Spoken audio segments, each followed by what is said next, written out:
Bapa dalam surga, saat-saat seperti ini adalah saat-saat yang paling indah di dalam kehidupan kami.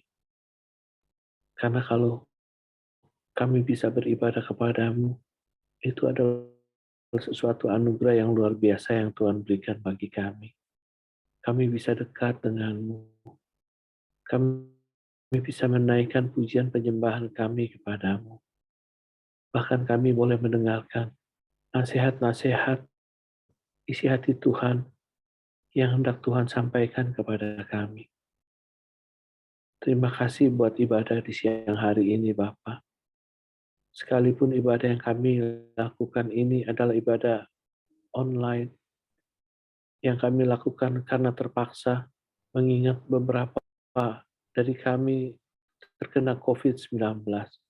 Tapi kami percaya kuasa Tuhan, kebesaran Tuhan, dan lawatanmu ada bagi kami semua. Sekali lagi terima kasih Bapak buat ibadah di siang hari ini. Persiapkan hati kami supaya menjadi tanah yang subur, supaya menjadi tanah yang siap ditanami oleh firman-Mu dan bertumbuh di dalam kehidupan kami. Ya Allah Roh Kudus, kuasai hati dan pikiran kami, kuasai kami seluruhnya.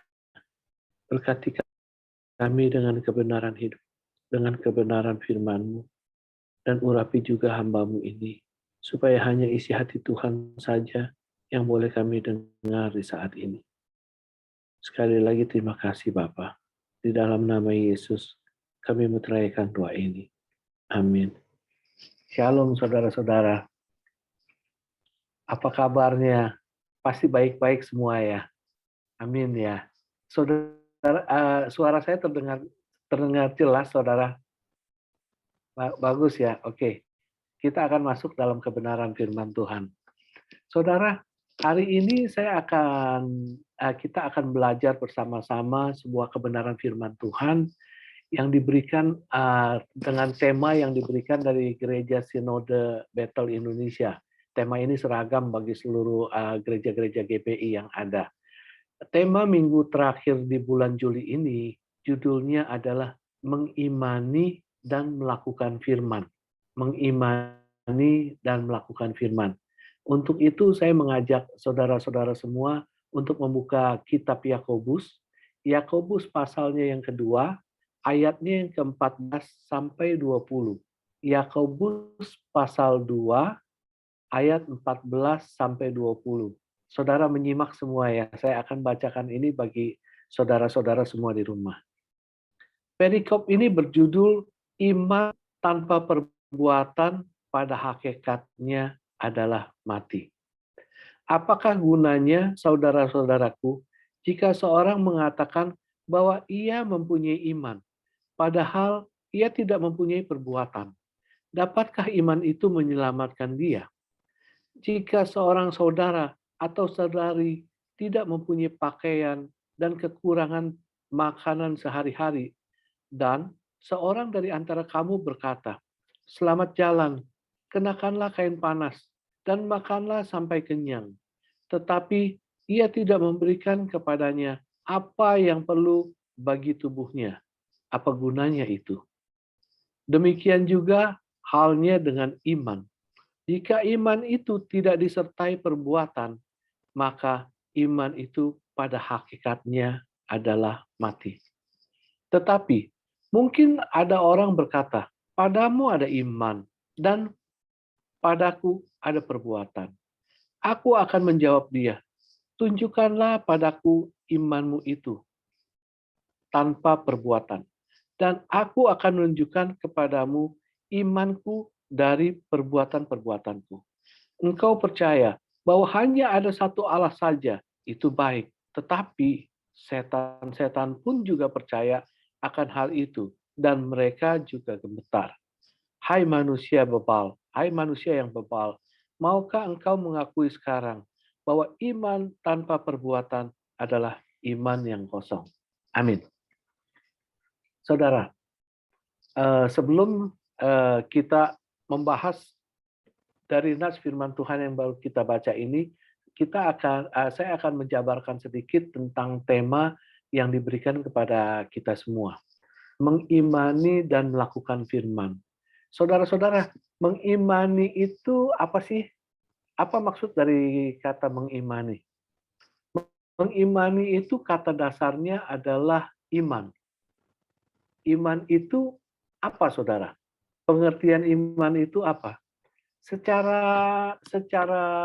umum, berdasarkan Kamus Besar Bahasa Indonesia (KBBI), iman itu diartikan percaya, percaya dengan percaya di dalam hal berkaitan dengan agama, percaya dalam agama gitu. Percaya bisa juga diartikan dengan percaya dan yakin kepada Allah, percaya dan yakin kepada kitab suci. Ini yang diterjemahkan oleh Kamus Besar Bahasa Indonesia. Dan kita bisa mengerti tentang hal ini. Karena bagi anak-anak Tuhan, memang iya, iman kita itu percaya kepada Allah. Hanya terfokus kepada Allah. Jadi mengimani itu adalah mempercayai dan meyakini akan firman Tuhan. Mempercayai dan meyakini kepada Allah. Mempercayai dan meyakini kepada Allah. Lalu melakukan firman itu adalah ia mengerjakan. Melakukan itu ia mengerjakan, kita kerjakan, kita lakui, kita jalani.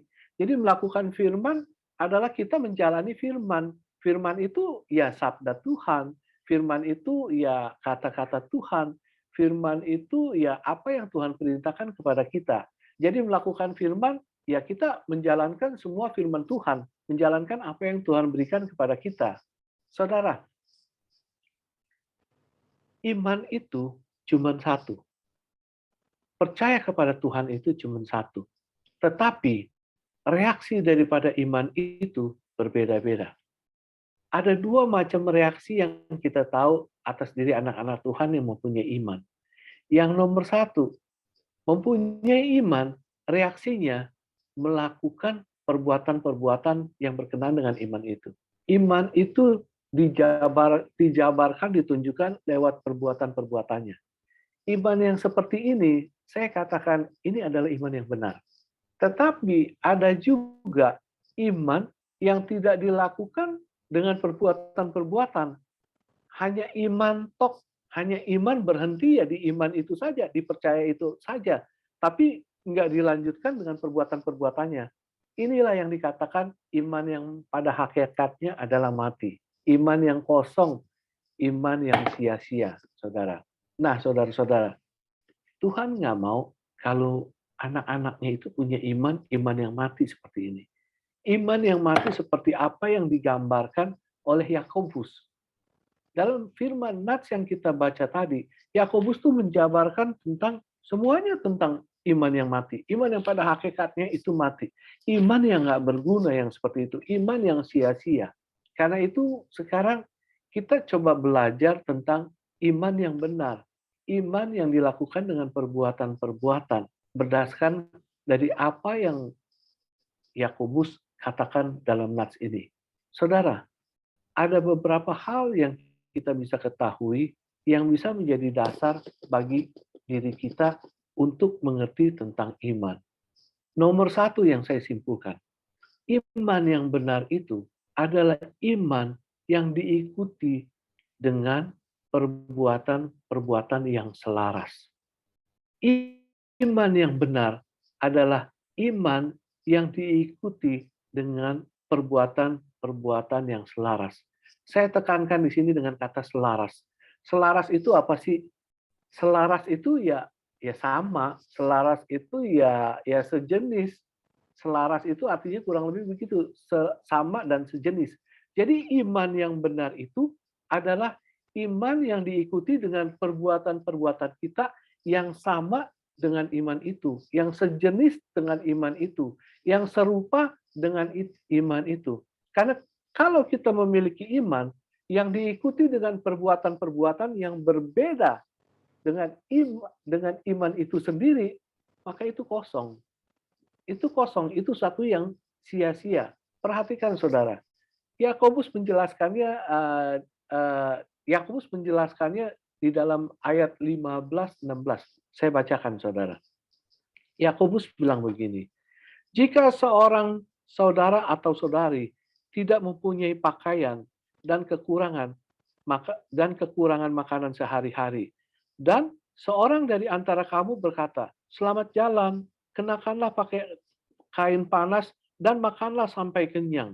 Tetapi ia tidak memberikan kepadanya apa yang perlu bagi tubuhnya. Apakah gunanya itu? Yakobus ini sedang mengibaratkan tentang iman kosong seperti ini.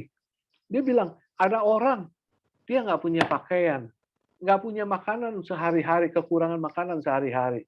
Berarti kalau Yakobus katakan seperti ini, kita bisa mengartikan orang ini mungkin gelandangan ya. Orang yang udah miskin sekali, orang yang udah nggak punya apa-apa.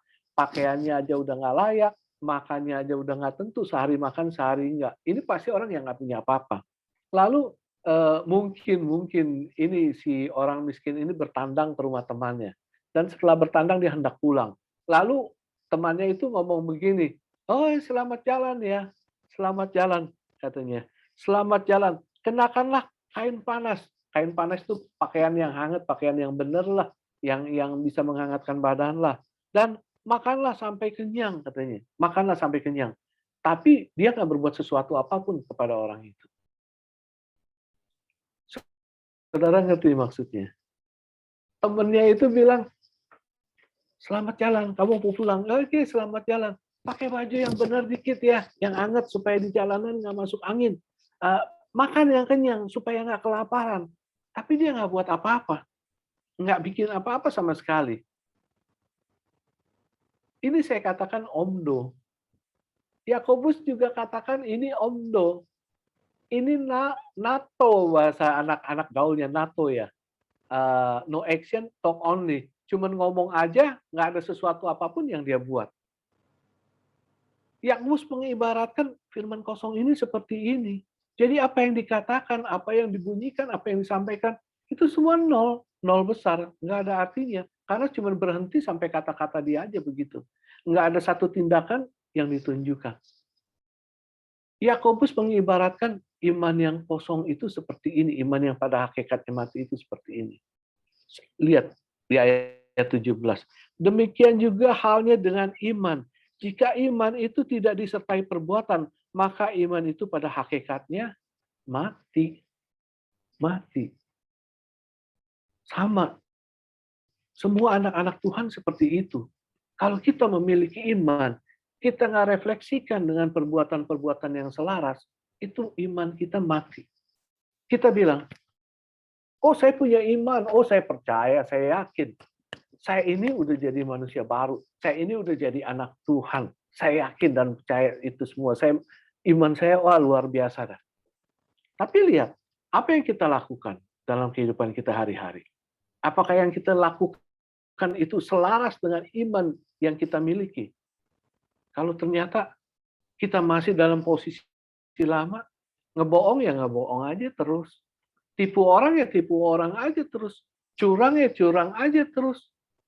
Berzina ya berzina aja terus. Main judi ya main judi aja terus. Segala hal yang kita lakukan dalam kehidupan kita hari-hari bertentangan dengan iman yang kita katakan itu, yang kita miliki itu. Hal seperti ini dikatakan iman kosong, saudara. Iman yang pada hakikatnya mati, nggak ada gunanya. Kita percaya sama Tuhan, tapi kehidupan kita masih seperti orang lama, nggak ada manusia lama, nggak ada gunanya. Kita beriman, aduh, roh yang ada dalam diriku lebih besar daripada segala roh yang ada dalam dunia ini. Tapi waktu saudara jalan mau lewat gang gelap-gelap, saudara meringkuk begini. Numpang-numpang anak babi mau lewat, numpang-numpang anak babi mau lewat. Apakah ini iman yang benar? Iman yang menyatakan bahwa roh dalam diri saudara itu lebih besar dari roh yang ada di luar sana. Ya, ini iman yang kosong. Iman yang kosong. Saudara beriman, Tuhan itu selalu baik. Tuhan itu pasti selalu tolong saya. Tuhan itu pasti selalu membela saya. Ketika persoalan itu datang, sikap saudara gimana?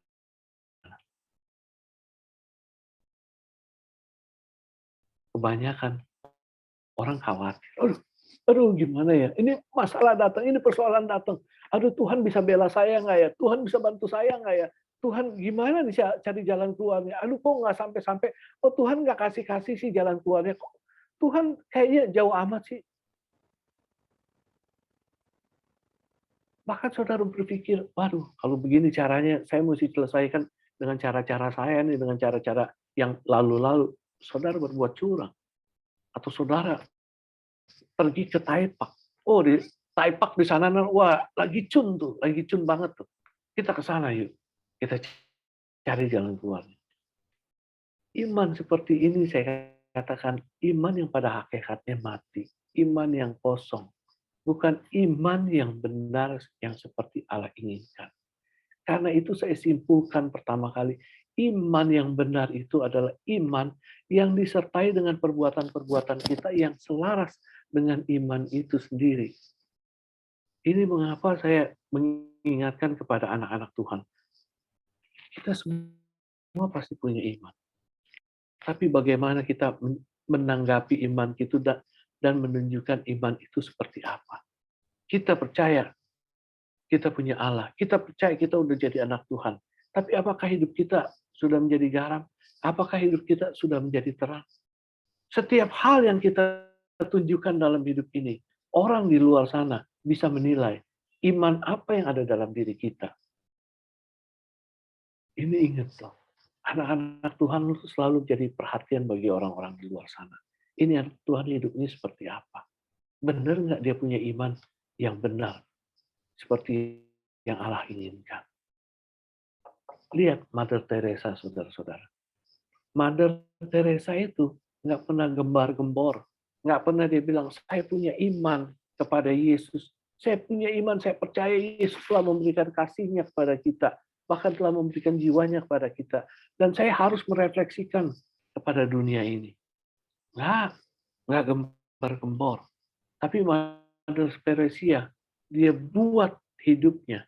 Dia lakukan segala sesuatu dalam hidupnya. Semuanya itu mencerminkan bahwa dia beriman kepada Yesus. Dia pergi ke jalanan. Dia lihat anak miskin. Dia lihat anak-anak yang susah. Anak-anak yang sakit, yang terbengkelai, yang nggak keurus. Dia pungut, dia gendong, dia papa, dia bawa ke rumah. Dia bersihin, dia mandiin, dia urus, dia kasih makan. Saya kalau lihat foto-foto Mother Teresa melakukan apa yang dia lakukan kepada anak-anak, hati saya terenyuh. Saya bilang, aduh Tuhan, luar biasa banget. Luar biasa banget loh. Anak-anak itu kan nggak mandi, diselokan, nggak keurus, kayaknya gimana gelandangan gitu. Pastikan bau. Dia nggak pusing soal itu. Dia terima seperti kita seorang ibu ngurus anaknya. Begitu luar biasa. Orang di luar sana lihat apa yang dilakukan oleh Mother Teresa. Dia pasti akan tahu iman apa yang dimiliki oleh Mother Teresa.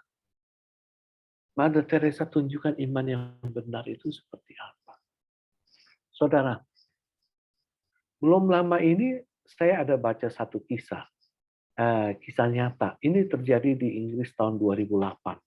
Salah seorang anak muda yang bernama Jimmy Mason itu mati terbunuh. Dia mati terbunuh oleh siapa? Yang bunuh itu bukan orang lain. Yang bunuh itu teman mainnya sendiri. Namanya Jake Fahry.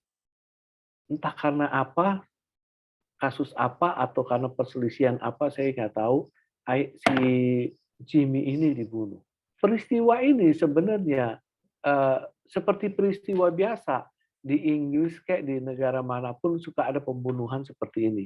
Tapi yang menjadi rame, yang menjadi viral, adalah karena pernyataan ibunya si Jimmy, ibu dari korban. Waktu itu ibu dari korban diwawancara sama wartawan mungkin. Diwawancara ditanya, gimana reaksi ibu, gimana perasaan ibu dengan peristiwa yang menimpa anak ibu ini.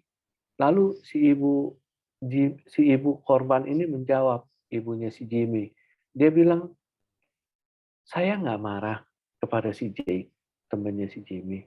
Dan saya juga nggak membenci dia sama sekali. Enggak, saya nggak punya perasaan itu di dalam diri saya. Wartawan ini tanya, kenapa? Kenapa ibu nggak marah? Kenapa ibu nggak membenci si J? Si ibu jawab, kalau saya marah, kalau saya benci dengan si J, itu apa bedanya saya dengan dia? Katanya. Dunia ini udah penuh dengan kemarahan, udah penuh dengan kebencian. Saya nggak mau menambahkan hal itu lagi. Bahkan saya kasihan. Saya kasihan dan menyayangi si J. Saya kasihan juga dengan orang tuanya. Wartawan ini tanya, kenapa ibu bisa kasihan dengan Jack dengan orang tuanya? Iya, kalau saya kasihan sama orang tuanya, saya kasihan karena saya ini punya kenangan yang indah tentang anak saya, si Jimmy. Tapi orang tuanya pasti punya kenangan yang buruk tentang si Jake, anaknya ini.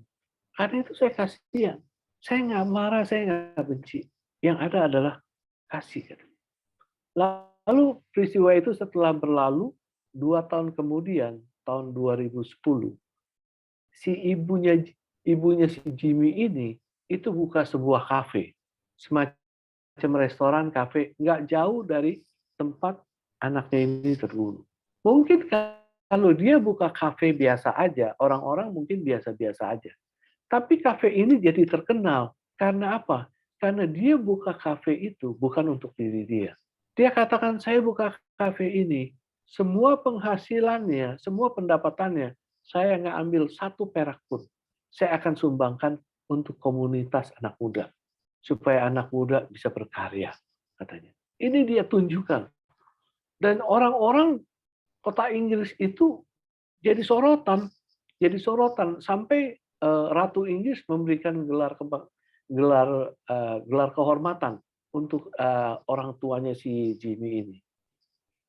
Saudara, yang ingin saya tekankan di sini, ibunya si Jimmy ini, dia nggak pernah bilang, saya punya iman seperti ini. Dia nggak bilang, saya punya kepercayaan, keyakinan seperti ini. Dia hanya berbuat sesuatu, melakukan sesuatu. Tapi kita bisa lihat, dari apa yang Ibu Jimmy katakan, dari apa yang Ibu Jimmy ini lakukan, kita bisa mengerti bahwa dia punya iman kepada Yesus Kristus. Karena itu saudara-saudara, kita harus ingat. Kita harus ingat, kita ini semua anak-anak Tuhan punya iman. Iman yang hanya terfokus kepada Allah, bukan kepada yang lain. Iman yang hanya terfokus kepada Yesus Kristus. Nyatakan itu di dalam kehidupan kita, dalam perbuatan-perbuatan kita sehari-hari yang selaras dengan iman yang kita percayai, yang harus sama sesuai dengan iman yang baru kita miliki. Itu baru iman yang benar. Itu baru bisa iman yang bisa memuliakan Allah. Lalu hal kedua, saudara-saudara, iman yang benar itu seperti apa sih? Hal yang kedua, iman yang benar itu pasti akan membawa perubahan ke arah yang baik. Iman yang benar pasti akan membawa perubahan ke arah yang baik. Saya bacakan di ayat selanjutnya ya. Di ayat 18 dikatakan seperti ini. Tetapi mungkin ada orang berkata, padamu ada iman dan padaku ada perbuatan. Aku akan menjawab dia, tunjukkanlah, kata Yakobus nih, tunjukkanlah kepadaku imanmu itu tanpa perbuatan. Dan aku akan menunjukkan kepadamu imanku dari perbuatan-perbuatanku. Saya tekankan kata tunjukkan. Kita garis bawahi kata tunjukkan. Kalau Yakobus katakan tunjukkan, tunjukkan. Tunjukkan imanmu itu yang tanpa perbuatan, dan aku akan tunjukkan imanku dengan perbuatan. Di situ Yakobus ingin menunjukkan pasti ada perbedaan. Pasti ada perbedaan antara iman yang nggak pernah melakukan apa-apa dengan iman yang kita wujudkan dalam perbuatan-perbuatan kita. Pasti ada perbedaan. Saudara bilang, kita bilang, kita anak Tuhan. Kita punya iman percaya kepada Tuhan Allah, kepada Yesus. Tapi kita nggak pernah melakukan, nggak pernah mewujudkan iman itu dalam perbuatan-perbuatan.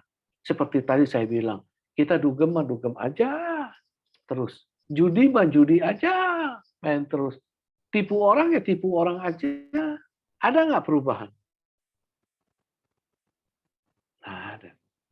Kita diam di tempat yang sama, dengan kelakuan yang sama, dengan kehidupan yang sama. Ini iman yang mati. Iman yang mati. Tapi iman yang hidup, iman yang benar, iman yang dilakukan dengan perbuatan-perbuatan kita, nggak seperti itu. Kita yakin, kita ini udah jadi anak Allah. Kita udah mendapatkan keselamatan. Kita ini percaya kepada Yesus, percaya kepada Tuhan. Dan kita nyatakan itu lewat perbuatan kita.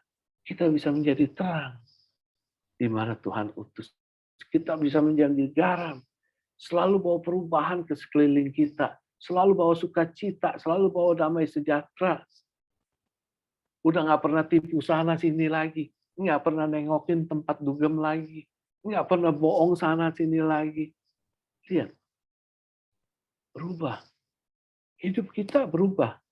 Dari yang dulunya suka dugem, sekarang nggak pernah suka dugem. Dulunya suka tipu orang, karena iman kita udah nggak pernah tipu orang lagi.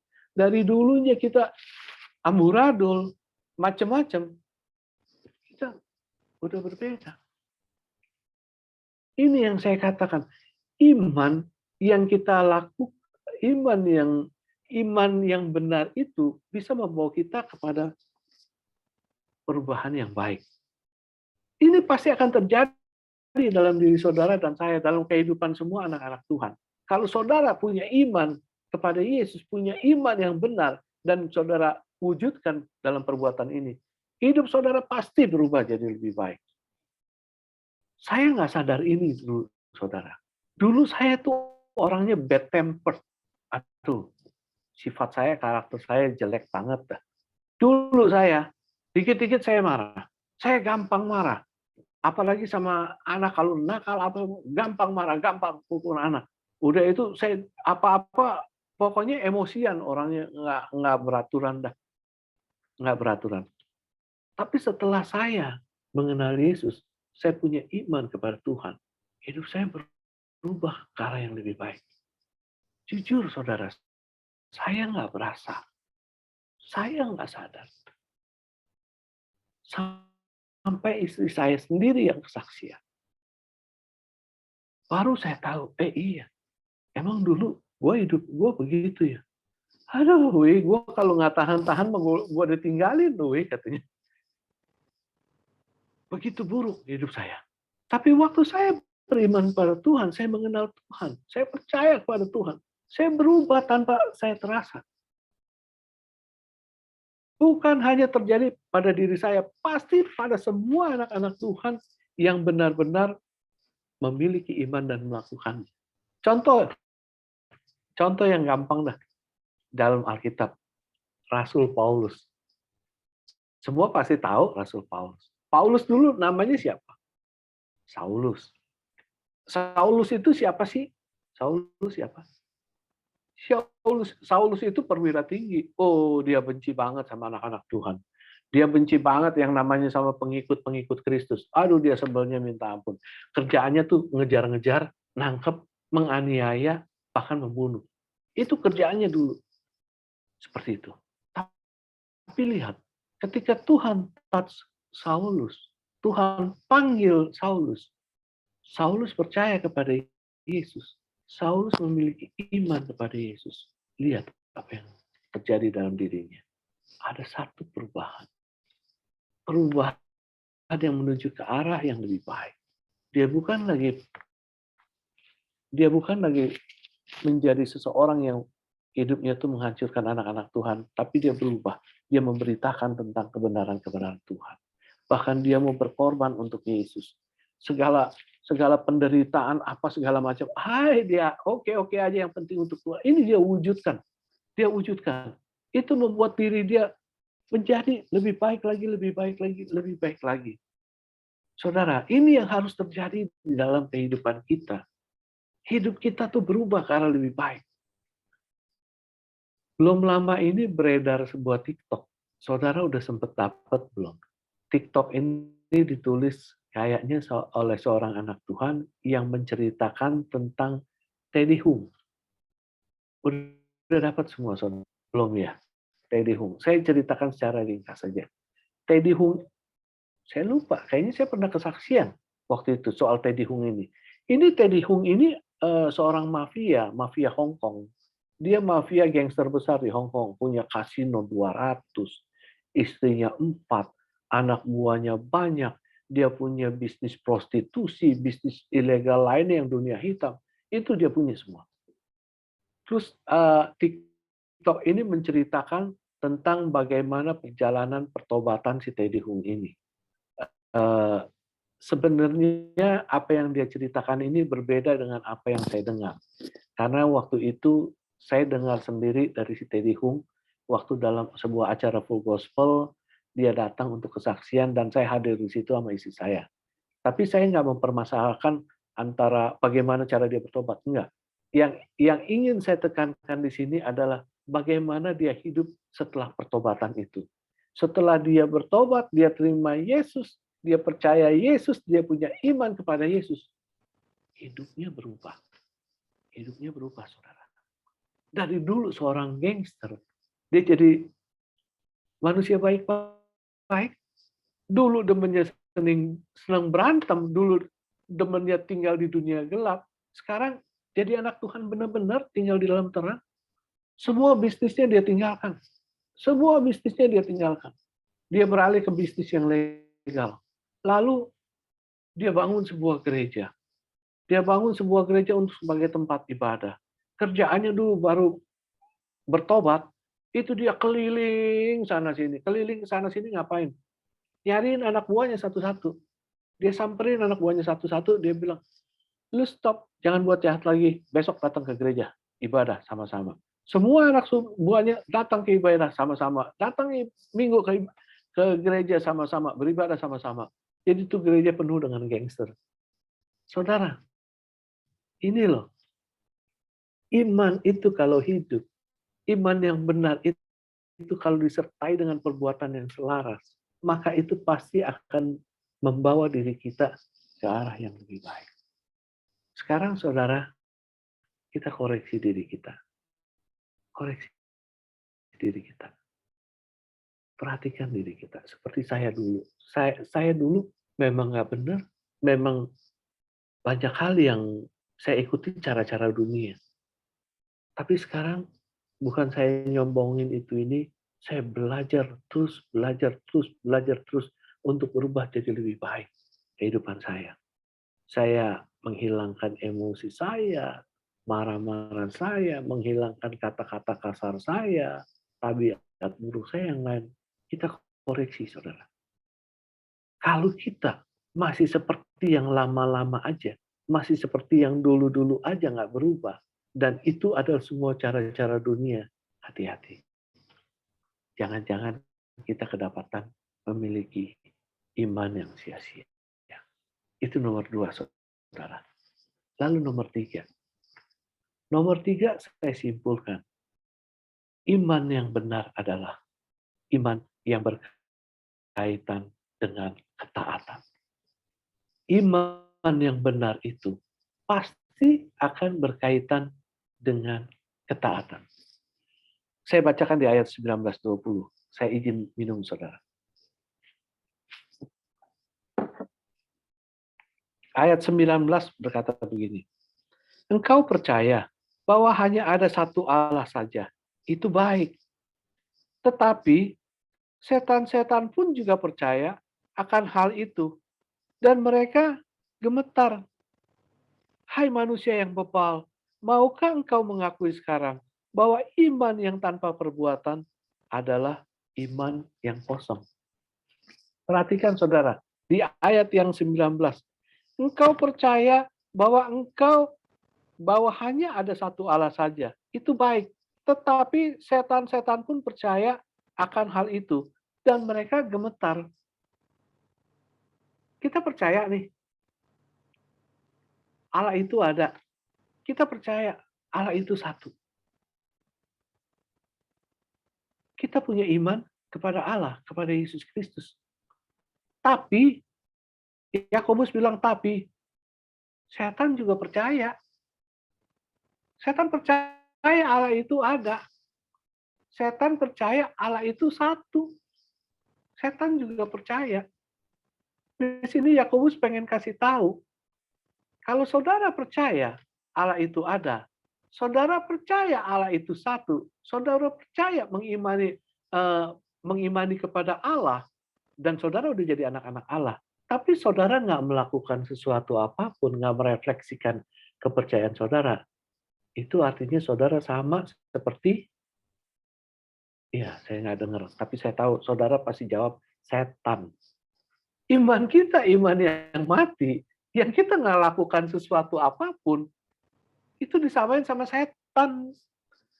Jadi waktu saudara punya iman, saudara ingat-ingat terus ya, aduh, gue anak Tuhan. Begitu lihat ada sesuatu, aduh, gue pengen main curang nih. Oh, gue anak setan, berarti gue sama setan. Ingat, setan. Yakobus katakan itu sama dengan setan. Nggak ada bedanya. Karena itu Yakobus ingin tekankan, kita punya iman harus lakukan. Apa yang bikin kita beda kita dengan setan, beda manusia dengan setan?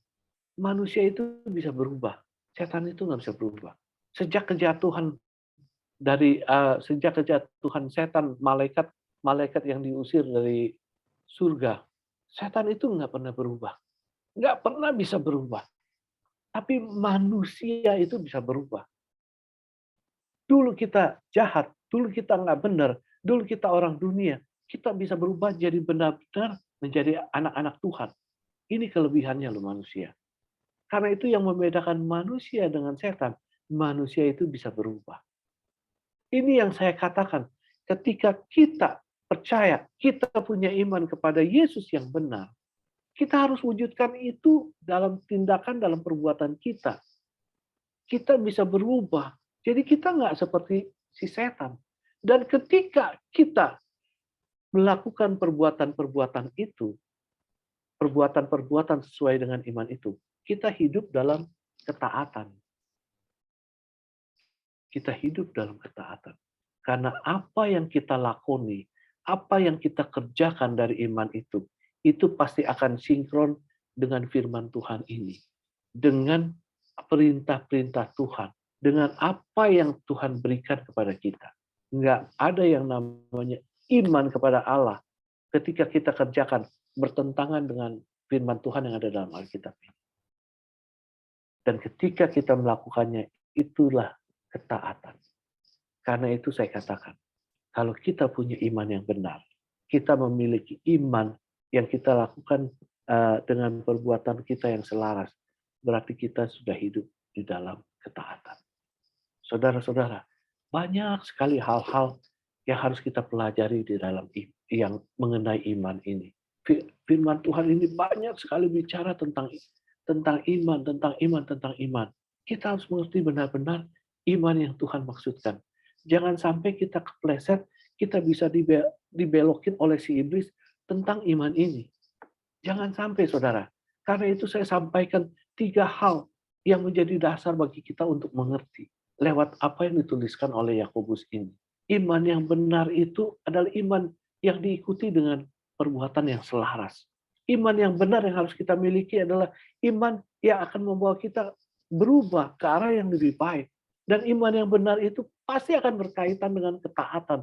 Ketaatan akan apa? Ya, kepada firman Tuhan. Hari ini kita belajar sedikit tentang firman ini. Dan biarlah ini boleh menjadi dasar dalam hidup kita, supaya hidup kita bisa melakoni iman yang benar dalam kehidupan hari-hari. Amin. Tuhan memberkati. Yuk kita berdoa, saudara-saudara. Bapa dalam surga, terima kasih buat firman-Mu yang boleh kami dengarkan di siang hari ini. Bukan satu hal kebetulan kalau kami belajar tentang iman yang benar, tentang iman yang sia-sia, tentang iman yang tidak ada gunanya. Tuhan menjelaskan itu kepada kami di siang hari ini, supaya kami bisa memiliki iman yang benar, iman yang harus terus kami wujudkan dalam perbuatan-perbuatan kami sehari-hari yang selaras dengan iman yang kami miliki. Bapa, tolong meteraikan semua ini di dalam hati kami. Biar Allah Roh Kudus terus mengingatkan kepada kami di sepanjang hidup kami. Karena kami nggak mau disamakan dengan setan. Kami adalah anak-Mu. Kami adalah orang-orang kesayangan. Terima kasih Bapa. Di dalam nama Yesus kami meteraikan doa ini. Amin.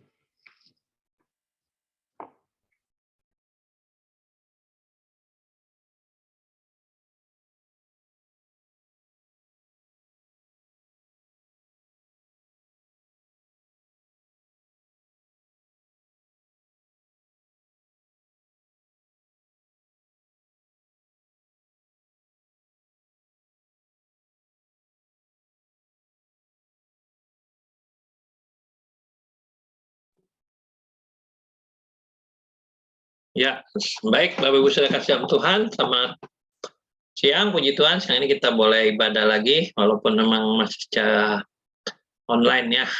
Doa supaya minggu depan kita sudah bisa hadir kembali. Ya, terima kasih. Siang ini buat firman Tuhan dilayan oleh hambanya, Bapak Pendeta Wiwi Kata Elia. Atas nama Gembala dan Sujemaat ucapkan terima kasih buat Pak Wiwi yang boleh memberkati kita siang ini. Terima kasih, Tuhan Yesus memberkati. Baik Bapak Ibu Saudara, ada Bapak pengumuman gereja ya. Yang pertama untuk jadwal untuk minggu depan ya. Untuk PL Saudara Lukas, pemain musik. Saudara Samuel, untuk singanya Ibu Meni, pengkhotbahnya Bapak Pendeta Yoel Elia, petugas multimedia Bapak Wayan. Ya, jadi untuk minggu depan kita akan tunggu informasi di grup ya, harus diperhatikan kita mau online atau sudah bisa hadir.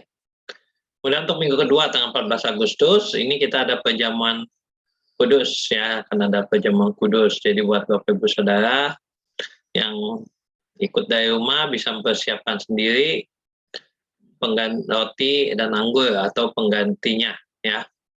Untuk WL-nya adalah Ibu Yaya. Pengkhotbahnya adalah Bapak Pendeta Bambang Subowo. Selamat ulang tahun buat Bapak Ibu Saudara yang berulang tahun di bulan Juli, bulan ini. Ya, yang pertama buat Ibu Yaya, yang kedua buat Ibu Lina, yang ketiga buat Bapak Ian, keempat Ibu Yuli dan Bapak Yuyung, terakhir adik Stanley. Ya, selamat ulang tahun, panjang umur, tambah bijaksana, Tuhan Yesus memberkati. Ya. Dan buat Bapak Ibu Saudara yang ingin mengembalikan perpuluhan atau ingin memberikan persembahan, ya bisa ditransfer melalui rekening BCA. Nomor rekeningnya 574047999 atas nama GBI Jatinegara Timur atau melalui QRIS yang akan di-share di grup WA grup GBI Jatinegara Timur. Ya. Baik, Tuhan Yesus memberkati. Terima kasih. Baik, nggak ada lagi pengumuman yang lain. Kita akan mengakhiri ibadah kita pada siang hari ini. Sekali lagi, saya undang kita semua jemaat untuk boleh tunduk kepala sekali lagi. Kita akan berdoa.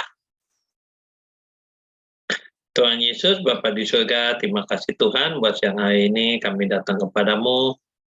Kami bersyukur, terima kasih buat kasih setia dan kebaikan Tuhan dalam hidup kami. Siang ini kan boleh Tuhan masih izinkan kami untuk boleh melakukan ibadah kami Tuhan.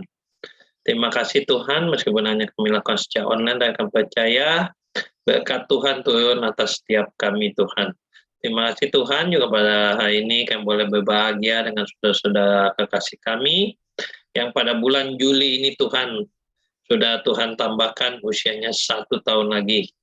Kami percaya mereka boleh bertambah dewasa dalam Engkau, mereka bertambah bijak, bertambah setia Tuhan. Tuhan berkati apa yang menjadi kerinduan mereka, apa yang menjadi impian dan cita-cita mereka Tuhan.